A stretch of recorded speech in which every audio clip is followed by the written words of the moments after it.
Sir Pawan Kalyan గారు, నేను మీకు మళ్ళీ మళ్ళీ అర్థిస్తున్నాను, మిమ్మల్ని నేను కలవాలి సార్. మీకు ఎంతవరకు నిజం తెలుసో, ఎంతవరకు మీరు ఈ విషయం గురించి పట్టించుకుంటున్నారో నాకు తెలియదు. కానీ నేను ఒక బాధపడిన మహిళగా నేను మిమ్మల్ని నమ్ముతున్నాను, మీరు నాకు న్యాయం చేస్తారనేసి. ఎందుకంటే మీకు ఉమెన్ మీద ఎటువంటి రెస్పెక్ట్ ఉందో, ఎన్ని సిచ్యువేషన్స్లో ఉమెన్ గురించి మీరు బాధపడ్డారో అదంతా నాకు తెలుసు. అవన్నీ మేము చూస్తూ పెరిగామండి.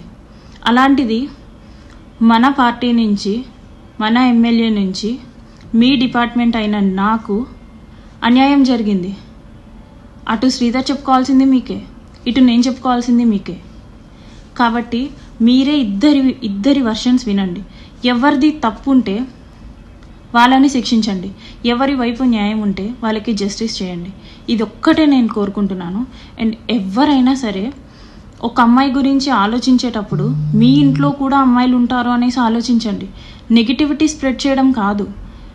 ఒక అమ్మాయి బయటికి వచ్చి ఇంత చెప్తుంది, ఎందుకు చెప్తుంది అనేసి అయినా సరే ఆలోచించండి please.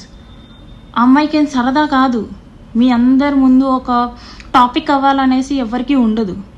So I please everyone, what is what అనేసి ఆలోచించండి. And I request committee members, రిపోర్ట్ని అయితే జెన్యూన్గా ఇవ్వండి. ఐ బెగ్, జెన్యూన్గా ఇవ్వండి ప్లీజ్.